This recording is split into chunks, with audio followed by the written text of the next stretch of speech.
Hello, everyone. Welcome to another episode of the Quisha King Show, where we discuss faith, culture, and politics, all geared towards the next generation. I am so excited about today's guest.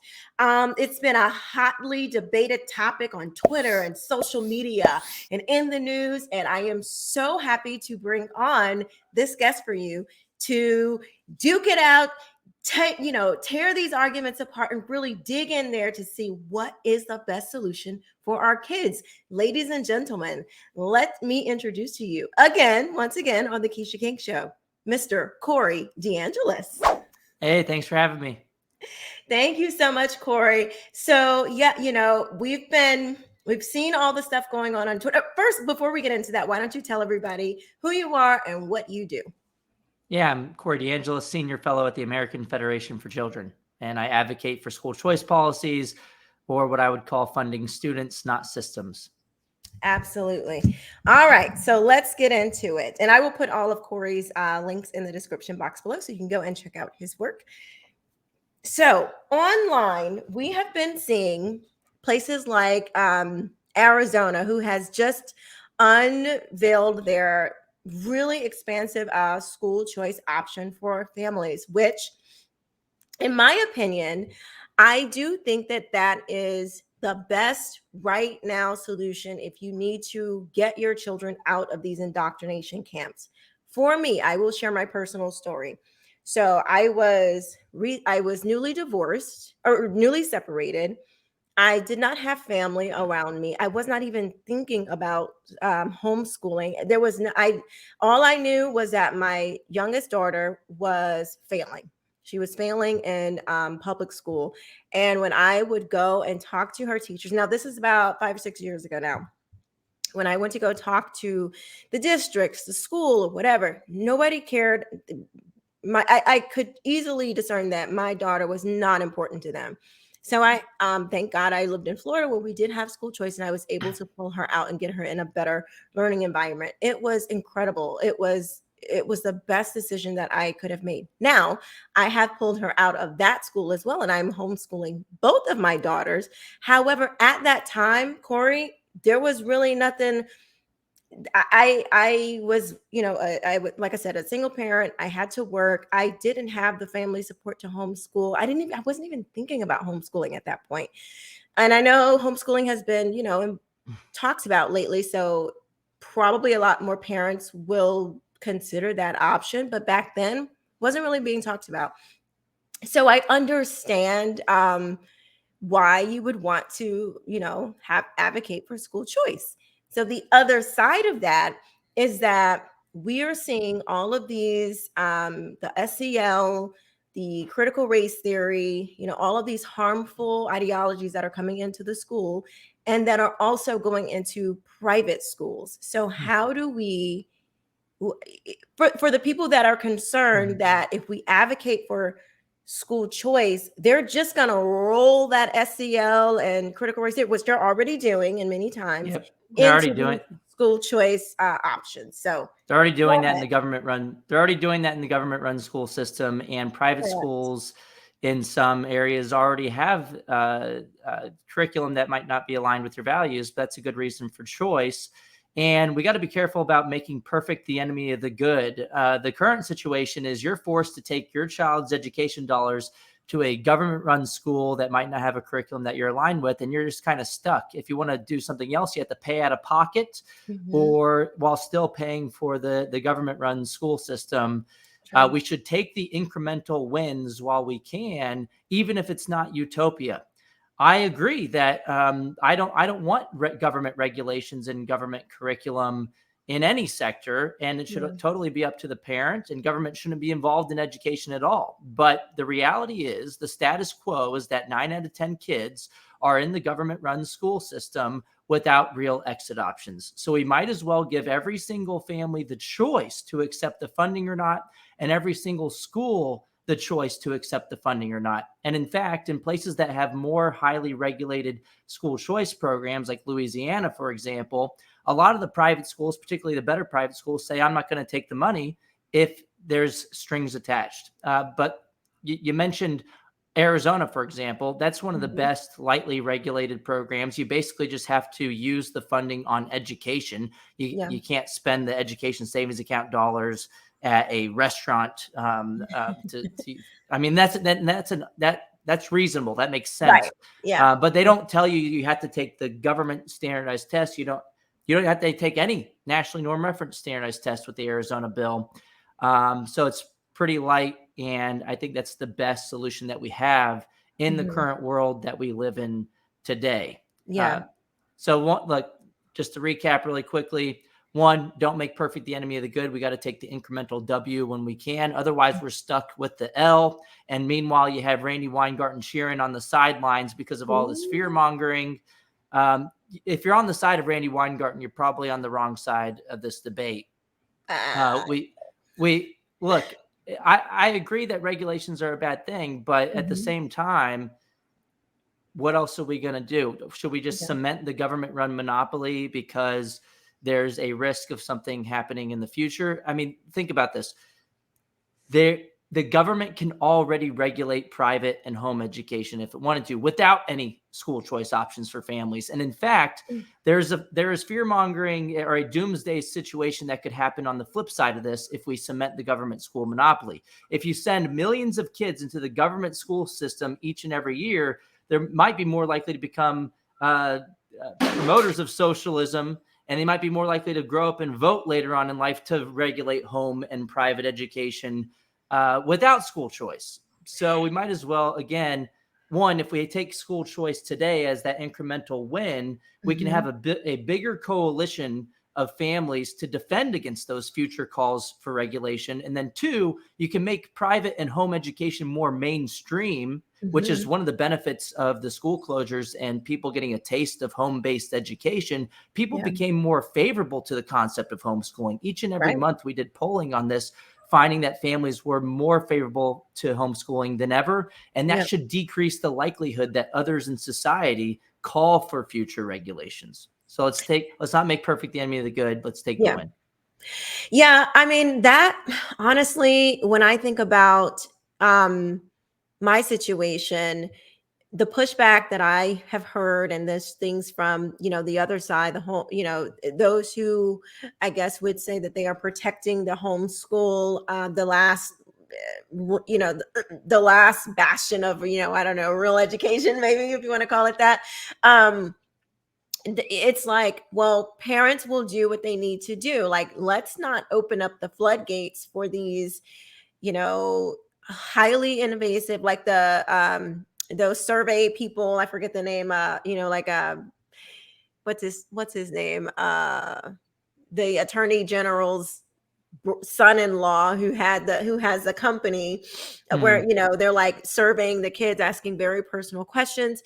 It's like, that is going to be in the homeschool if we don't do something about it. And the idea is that if we have to leave it how it is and basically require parents to make that hard decision to just pull their kids out instead of instead of opening up school choice. That is a sentiment. When I talk to people behind the scenes, it's like, well, you got to do what you got to do. You got to make those hard decisions, and you have to just, the only thing for you to do is to pull your kid out and do not take this money, because with that money, at some point there will be strings attached, and that is, I mean, that sounds like a slippery slope argument to me. It's at some point. What we're talking about is the policy today. Does the bill have that regulation in it today? If it does, you should fight like hell to get that amended out of the bill. If it doesn't have the regulation, take the win. And if there is someone that tries to amend it in later down the road, let's say 10 years from now, well, then that's when you get parents together and fight like as hard as possible to prevent that from coming into the home. The thing is, this risk is here today. Whether you have school or not, you got to be vigilant to prevent regulations creeping into the home or private education. Same thing if you have a school choice program.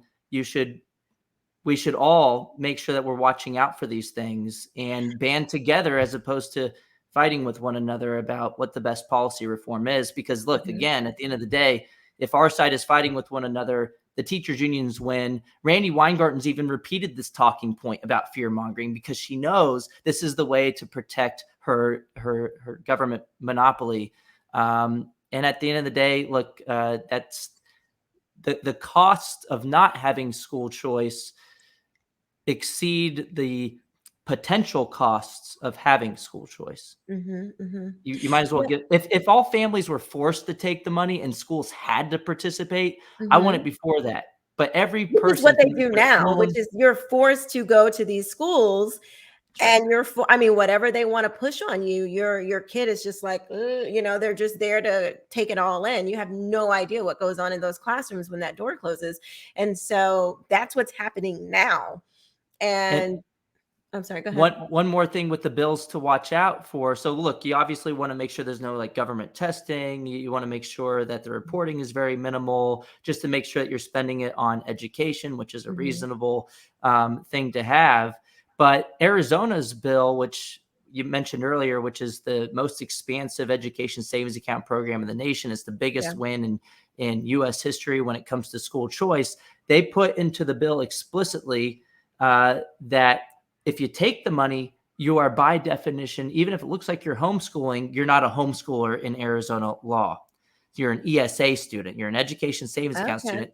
And that is to prevent concerns about future regulatory spillover from one group to another, because some of the Mm, people concerned about the programs might say, well, if I don't take the money, maybe I'll still get the regulations from that are included in the program, even though I'm mhm. not taking the money. And Yeah. that's a concern that I haven't seen play out in any of the 61 school choice programs or more now today across the Mhm. United States. This has not been an issue. But one way to make sure that that doesn't happen in the future is to define homeschoolers, the pure homeschoolers, as Yeah. people who do not take the money. Yeah. It's like there isn't, school choice bills are not all the same. Like Mhm. you got to That's make true. sure you read the bill and look out Mhm. for things. And it is wise to be concerned about regulations and look for those things in the bill, but Mhm. you shouldn't write off every bill from the get go and just say, oh, well, there might be regulations in the future, because that can Mhm. happen without school choice. Very true. And I think too, one of the things that, our society has not done well, which is why we're largely in this predicament in the first place, is because we have an uninformed citizenry because of bad education. And so one of the concerns that I have is that down the road, when maybe this education talk starts to calm down, people are not as vigilant on what's going on, which they haven't been in the past. We haven't been in the past, and these laws are being passed and people don't know. What I think has to happen regardless, what we have to start doing is paying close attention to what our legislators are doing, Mhm. because regardless of if we expand school choice, um, don't expand it,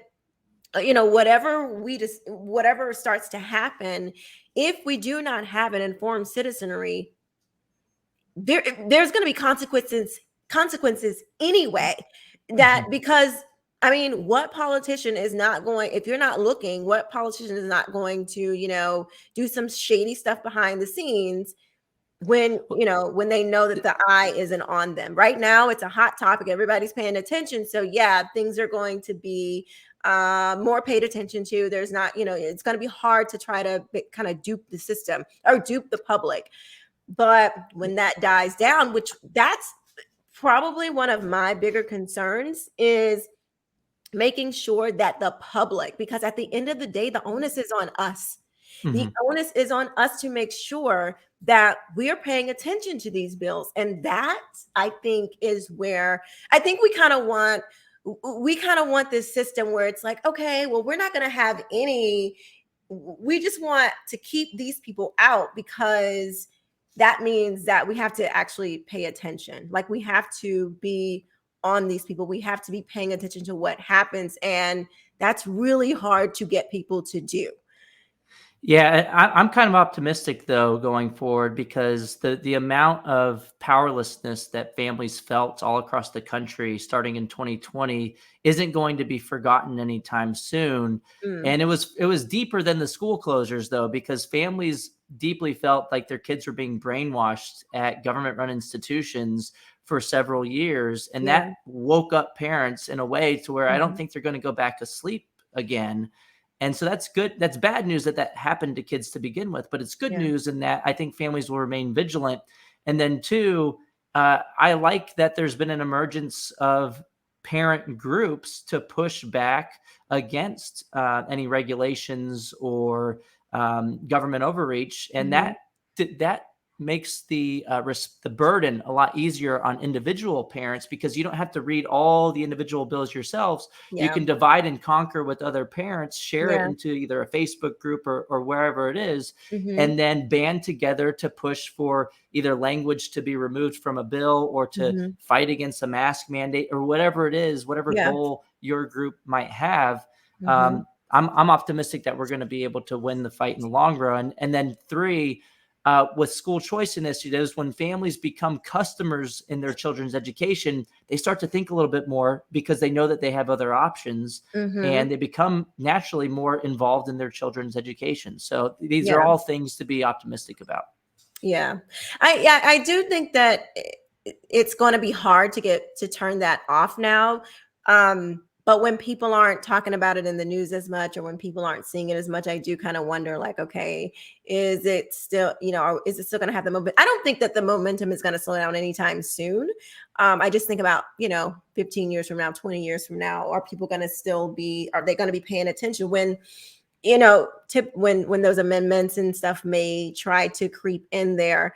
And but still, I'm not quite, I can't make that leap with some of my other colleagues yet, to just say no, school choice is just bad, because I was that parent, and I don't want to make it, I don't want to take like my story and make it like that's everybody's story, or that you shouldn't do everything that you can for your kids. And sometimes you do have to downsize the house. Sometimes you do have to make a hard decision, move, or whatever you have to do. I think that's, you do. And I mean, I have had to do tons of things, to make sure that my kids, um, got the best education that they needed, and sacrifice. I mean, yes, I've done those things, but when we talk about these things, I think it's easy to say, just leave it how it is, and let's just get this stuff out altogether. It's easy to say that when you're not in the situation. It's It, easy to say when you are not the one who has to make that situation. And again, I'm not trying to say mhm. that, my situation going through, I was, newly separated and all of that stuff.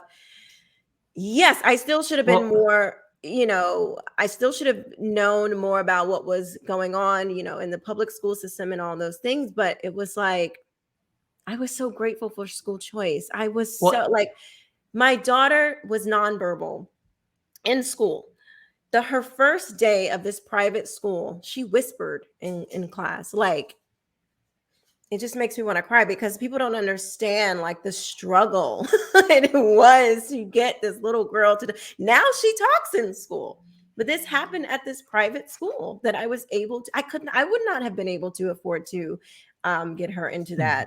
that school, well, and it's a hard thing to ask for a parent to say, all or nothing.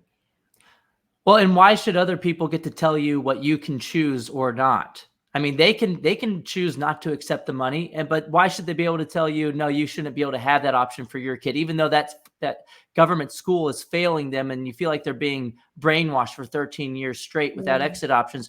Why should they be able to force your kid and force your family to take your children's taxpayer funded education dollars to a government run school? Do they Yeah. get to tell you that families that must use their food stamps at residentially assigned government-run grocery stores, or do families at least get the choice, one, to use the program or not, or two, to Yeah. take it to private providers of groceries? And look, as Thomas Sowell, the great Thomas Sowell once said, there are no solutions, only trade-offs. There are Absolutely. costs.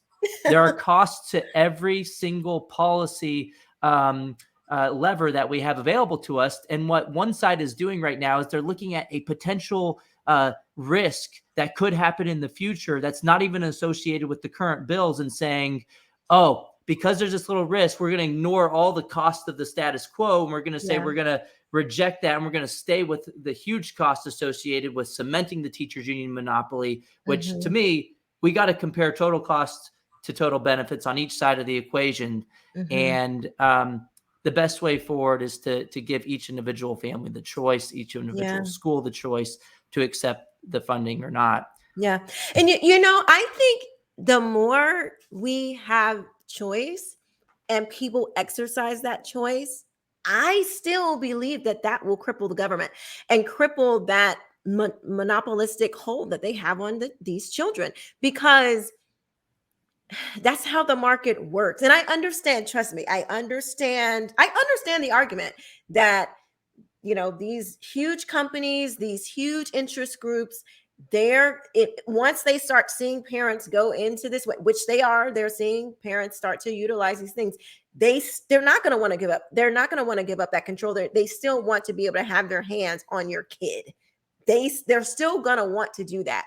But it does minimize their I do believe that it minimizes their ability to have control over the system. And choice when has choice ever been bad? Like, when is choice ever? I don't know of a instance when, having options is a bad, maybe too many options. Yes, but just having an option has always been a good thing. And certainly not having a monopoly is always, or certainly having a monopoly is always a bad thing.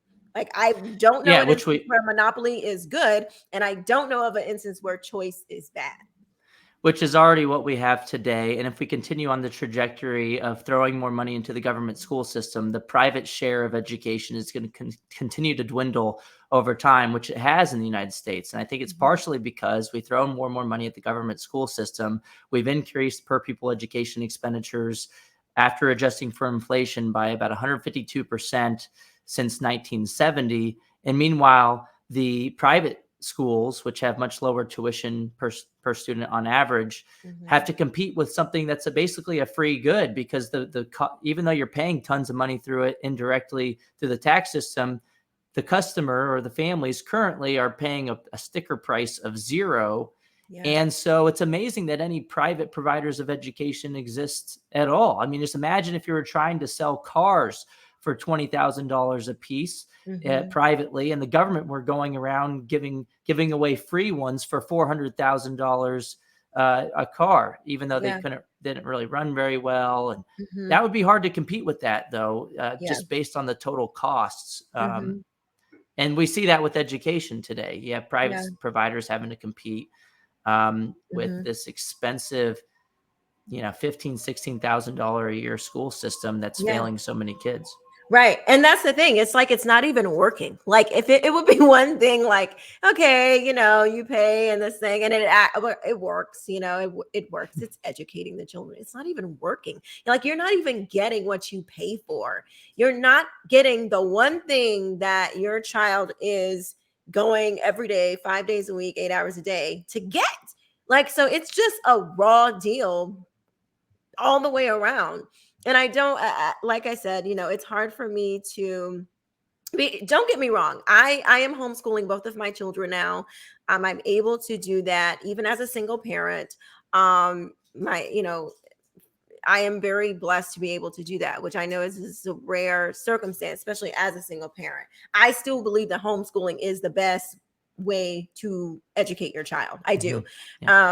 However, we need short-term solutions, and a lot of these ideas that are opposed to school choice, that those are long-term. They're more so long-term goals, and that's fine. But for the kid, I can't wait for us to root out all the SEL and all the critical, everything that comes with SEL. I can't wait for that to be gone for my kid to be educated. Like I don't have that kind of time, and neither does my kid.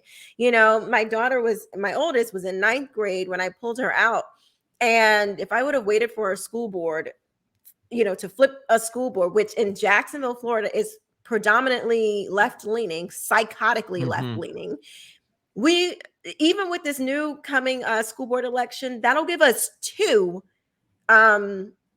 conservative or sane school board members. That's still not a majority. That's still not a majority.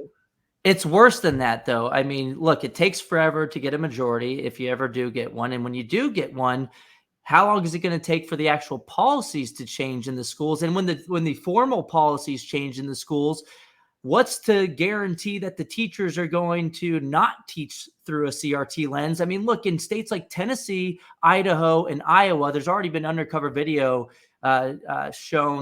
released in the past half a year or so where they all have CRT bans, but they're doing it anyway. The administrators and teachers are admitting on camera that they're just calling it something else. They're moving the goalpost. And it's because these top-down solutions have really big problems when it comes to enforcement and implementation. The better solution is to fund the student directly, allow families to choose when they get any whiff of these things happening, no matter what you want to call it, whether it's CRT, SEL, student mental health is what one of the administrators said in one of the videos, that they changed the language a little bit to call it something else. Parents shouldn't have to wait. They shouldn't have to make an argument to the state government. There shouldn't have to be this huge investigation to figure out whether something wrong happened. Meanwhile, the kid's still in the school system, trapped, being brainwashed according to the parents, not aligned with the parents' values. The more immediate solution, like you said, is to allow families to choose. And then, by the way, what other solutions have been proposed? It's like, let's tweak the system with these CRT bans, or let's flip the school boards. Let's change somehow the teacher pipeline into the classroom, which I think we should fight for all of these things. These, teacher pipeline, school boards, bans or changes in the curriculum at the state level, school choice. We can do all of these things and push for all these policies at the same time and move forward. They don't necessarily have to be in conflict with one another. I tend to prefer that the bottom-up solution is the only real solution, and every top-down solution is just a regulation that isn't going to work in the long run, particularly because parents disagree about how they want their kids raised. It's a problem with the one-size-fits-all system itself. Just imagine if we were all assigned to our nearest government-run grocery store where everybody got the same basket of goods and services each week, and we all had to go fight at the grocery board to determine how much meat was in the basket, how much vegetarian food is in the option. Obviously, the vegetarians want to eat any of the meat. It would all get wasted, and it would be a total disaster. It would cost way too much money, and no one would be really happy with exactly what they got. That's what we have with the government school system. Why not let people choose like we do with every other good and service, especially with students and families who have diverse values and needs? This one-size-fits-all disaster is by definition destined to fail, and any tweaks to that system could help it advance in the right direction, but it doesn't get to the root of the issue in my opinion. But at the same time, I just want to point out again, we can push for all of these things as tweaks in the right direction without saying that we should do one or the other. Yeah. I think too, a thing that people forget is that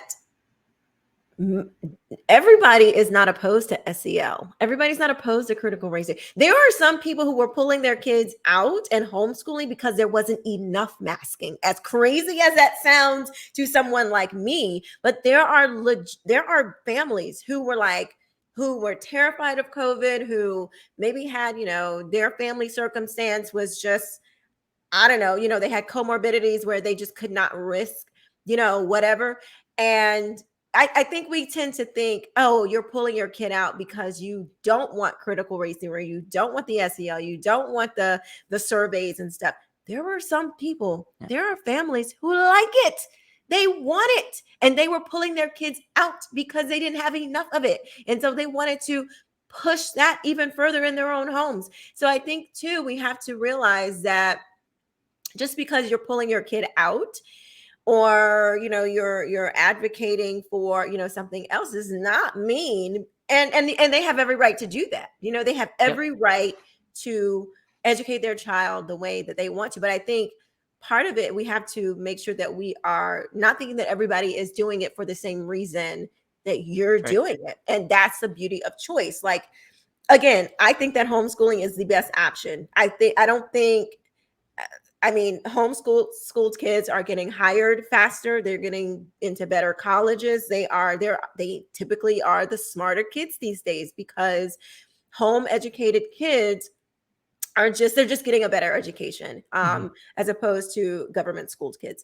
And I just think we have to be mindful. And if we say, oh, we see people like on the sidelines or whatever, like, yeah, homeschool or whatever, it's like, you need to know that not everybody is doing it for the same reason that you're doing it.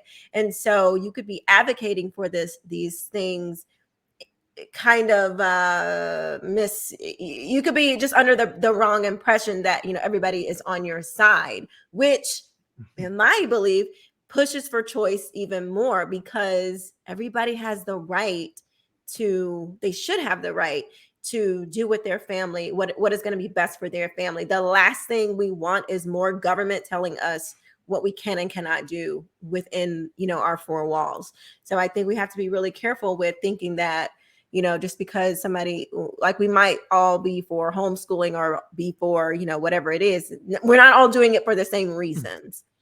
Yeah, it's okay to disagree with one another. And we just, at the end of the day, have to be okay with living in a pluralistic society where I may think homeschooling is the best form of education. I think it's the most natural. People learn best when they're interested in something, instead of it Yep. being forced down your Yep. throats in a government run school system, or even any type of schooling.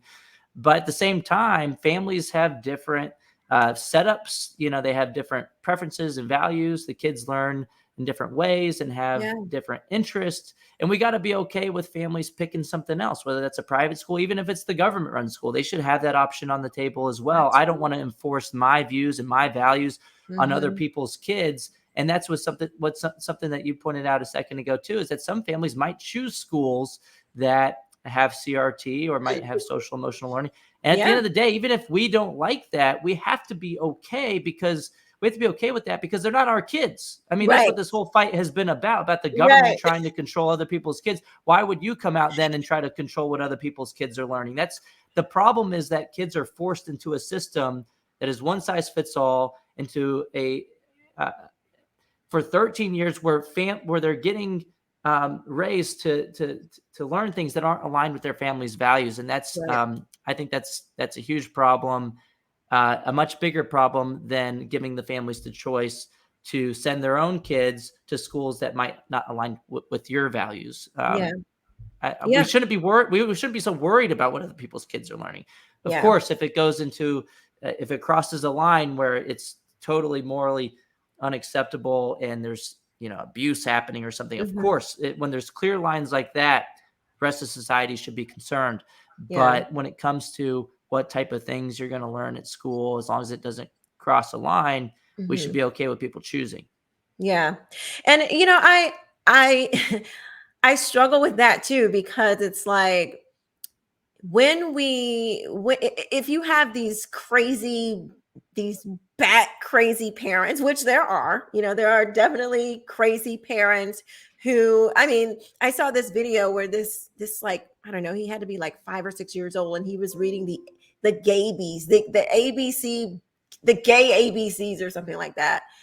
And I mean, this is a young kid who's learning words like intersectionality. And it's like, to me, that's awful, because you are putting these things on young children, putting these things in the mind of young children that they are not ready for, and that can affect society. Like, if we have enough, and that's what we're seeing. We're seeing so many people put these things into the schools or put these things into their children, and then these kids go out into society, and now they're all indoctrinated and they're all woke and nuts, and then they grow up to be leaders, or they grow up to be, so But, of but course I want people to, like, have their own choices to do things. But, like, I mean, you kind of mentioned that there are there still needs to be boundaries. And I think we've lost, just that as a society, where it's like, okay, it's not good to trans the 5-year-old, like it's not good. It is not a benefit for society to have children believing in non-biological things. That's just not good to do. Yeah, but I'd also point out, though, I think that this is more of an outlier in general society than what we see in the government school system. So if we give people a choice, there might be some people that make the choice to send their kids to schools with things that were totally misaligned with our values. But I think on the margins, Sure. it'll be an improvement to what we have today, because most people just want their kids to learn the basics, math, reading, and writing. They don't want all this political BS in the classroom. Of course, there's some families that want that. And maybe we could prevent that from happening by shaming those families and telling them and not encouraging it, like a lot of people tend to do these days. They don't want to say anything about it, but we don't need a law to prevent that from happening unless it's again obvious, clear which there examples probably of already abuse. laws on the books for that already anyway. Now, if they're being abided by, I don't know, but there's clearly already like obscenity laws. There are clearly already like child abuse laws and pedophilia laws and things like that, which is I feel like sometimes they're not really being enforced when we see some of these things happen. Anyway, that's a topic for another day.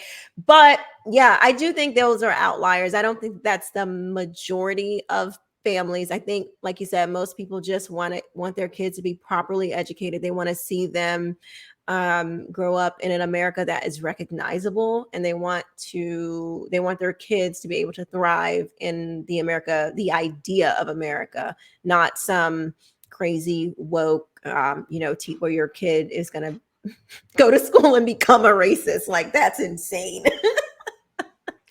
Yeah, and I think that's going to keep continuing to happen in the government school system. So again, if we oppose school choice by making perfect the enemy of the good, you'll have kids churning out of this system who will later on vote for more socialist policies, including the regulation of home and private education. So, I mean, to bring it full circle, I think the benefits of giving families a choice outweigh the potential future costs.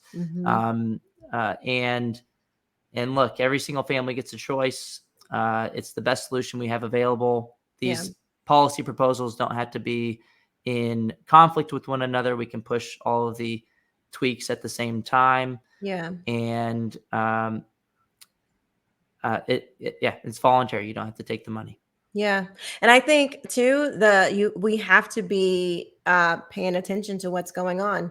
I think, again, I think the onus is on the families, the parents, the citizens, to make sure that we know what is going on in these systems, and what's going to affect us. Even when your kids are not in the system anymore, like, you still have to live in a society where these kids are growing up and will be a leader one day, maybe your city councilman or mayor or something. So you definitely want to make sure that you know what is going on in your community. One other thing that I wanted to touch on, because I saw people bringing this up, is this whole thing with UNESCO. Do you mind? I'm asking because this is what was on. This is what.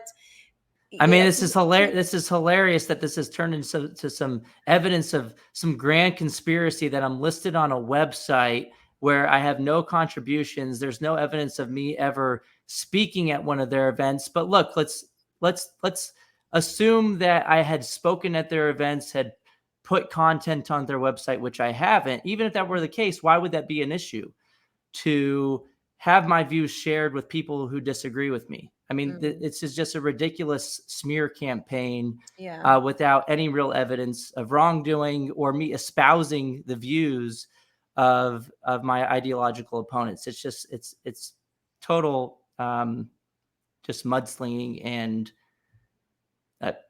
if people want to continue like bringing it up, they can. But it's just there's no real evidence of me doing anything with this organization. So. I think there's a huge mistrust of just all of these like anything tied to the UN, anything tied to, these big bureaucratic, globalist type people trying to encroach on every freaking little thing that we are doing. I think I think we're all just really sensitive to things like that. And also, I will say, like, I don't, you know, if you would have said that, like, I don't even know, like 2 years ago, we would have not, I think we would have been more acceptable of trying to get good ideas into people with good ideas into these spaces of people with bad ideas. We're so divided now. It's like you cannot associate with anyone That's what it who is. It's just has, guilt by it's an attempt at guilt by association where an association doesn't really exist. I mean, there isn't contributions on the website. There isn't yeah. a video of me speaking at one of their events or anything like that. So it's like at the same time, even if that were to occur, I don't see that as an issue. I mean, just imagine if Randy Weingarten invited me to go speak at their annual summit. I mean, I hate the teachers unions and the Right. policies that Same they here. push for, but if they want to invite me to go smack them down and beat them in a debate, I'm going to go do that. Yeah. I think other people in our space would too. So Yeah. I've done, I I mean, think it's the problem is we don't get invited enough to those things. They yeah, never they're not work. gonna invite me. Randy Yeah. Weingart, she closes her replies on all of her tweets. I'm surprised she hasn't blocked me yet. There's no way in heck Yeah. that she would invite me to speak at their annual summit. But if they did, I would go Mhm. speak there. Yeah. And I think most of us, conservative, libertarian minded people, we love going into those environments and, putting the smack down because we know that they cannot defend their arguments. We know that. And so I think because of the climate of everything, because we're just so divided instead, and I don't know, I'm taking your word for it. You don't have any dealings with, UNESCO, and you're on the website, however you got there. Um, but that would have been a much more acceptable. I don't think it would have been a big deal if this was like literally a couple months ago, or not months ago, maybe a couple years ago, because we were less divided, and we wanted to see more conservatives, libertarians going into those spaces. I mean, I was on the Roland Martin show. I mean, we duked it out about critical race theory. People still bring up that debate today. And it's like, my goodness.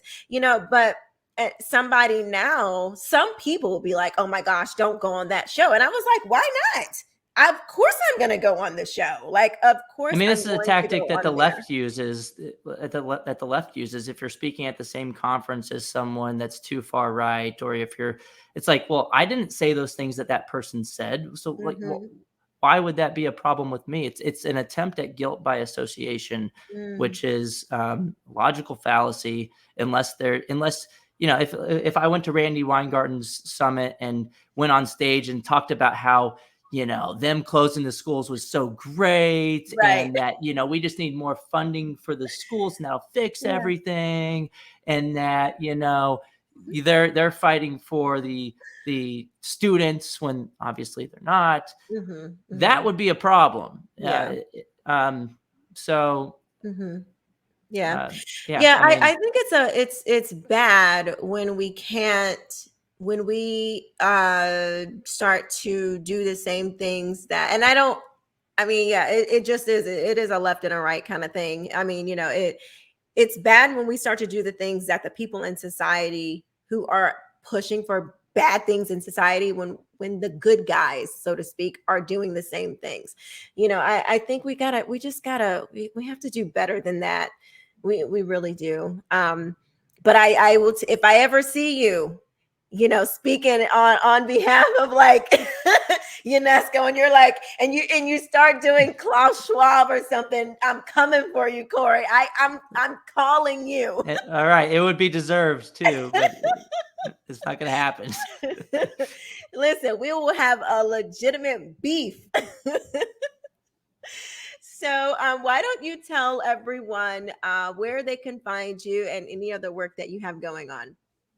Yeah, you can follow me on Twitter. It's at DeAngelis Corey. I'm surprised I haven't been suspended yet because maybe one day maybe they'll say you can't say government schools. You never know where this is going to go, right? I mean, Right. the rules of the game keep changing. It seems day by day. But I'm on Twitter right now at DeAngelis Corey, and you could also help us in the fight for education freedom over at the American Federation for Children. You can just go to educationfreedompledge.com. Mm. That's very good. I will have all of your links in the description box below. Corey, thank you so much for coming on. I really appreciate you taking the time to dive into these things. It's been hotly, it's been a hot topic on the Twitter and just everywhere. And so I think people really need to weigh these options and see, what argument stacks up the best. That's the best thing about America, is that we still, in some sense, get to express our opinions and go back and forth with each other. So I appreciate it. And by the way, I think this is the better forum for these kinds of conversations than on Twitter. Absolutely. I'm not. I haven't really responded to a lot of these arguments. I do every once in a while from people who are supposed to be my allies. Look, Randy Weingarten's probably cheering from the sidelines whenever they see our side fighting with one another, because she knows in the back of her mind, which is why she keeps repeating these fear-mongering talking points, is that without school choice, you're stuck with the status quo that cements her monopoly, leaves her as powerful as she can possibly be at a time where otherwise we're having massive W's on the school choice front. Yeah. Like, we're finally winning. And we just got to learn how to take the W's. Let's win. Let's take the incremental steps in the right direction. And if we're going to disagree about these things, it's fine for our coalition to do so. But we should do that privately via DMs, or have conversations like this instead of trying to blow each other up on Twitter. We shouldn't fracture our coalition. I agree. And just one last note, I definitely think that this is a better way to flesh out these ideas, because like you said, Twitter, you get, what is it, 160 characters now? Like that ain't enough to, to flesh out these complex ideas, and if there is beef within the coalition, then we need to talk to each other about it. Figure out, and I'm not saying that we even all have to be on the same page, but before, we've built these friendships, we've built these relationships, before we go and say something disparaging to one another, I definitely think that we need to be clear about we need to just make it known that we're not trying to fight with each other in that way, because that doesn't really help anything. And then it casts more doubt. It casts more doubt for people who are just kind of sitting on the fence, and they're like, oh, I don't really know what to do. And then they might just be like, what, I'm out. Like, none of these people especially for people who previously had listened to all of us in the coalition, and they see us fighting with one another. That leaves uncertainty for those mutual followers, which ultimately hurts both of us and our likelihood of achieving our goals in the long run. So I think the better way to do this is how we're talking today, and assuming the best of motives of people in your coalition. Yeah, for sure. And what I would say to the audience, the onus is on us. We are the ones. This is a republic by the people, for the people. You're the people. You are the people. So we are the ones that make this thing go. And if we don't like it, we need to be up in our legislators' offices. We need to be calling them, emailing them, and letting them know, we see this school choice bill, it's got strings attached. Absolutely not. But if we don't do that, then it is our fault. So we can't blame, as much as we want to throw the blame around to these, bureaucratic, places and things like that. In America, it's a bottom up. That's how this government was created. It's a bottom up society. And so we are the ones that have to speak up and make our voices known. So again, Corey, thank you so very much for giving us a bit more clarity on where you stand. I really appreciate it. As always, you guys, thank you for watching. Be sure to like, comment, share this video, and subscribe. And if you are listening anywhere you get your podcast, make sure that you give us a 5-star rating. I will see you next time. Bye-bye.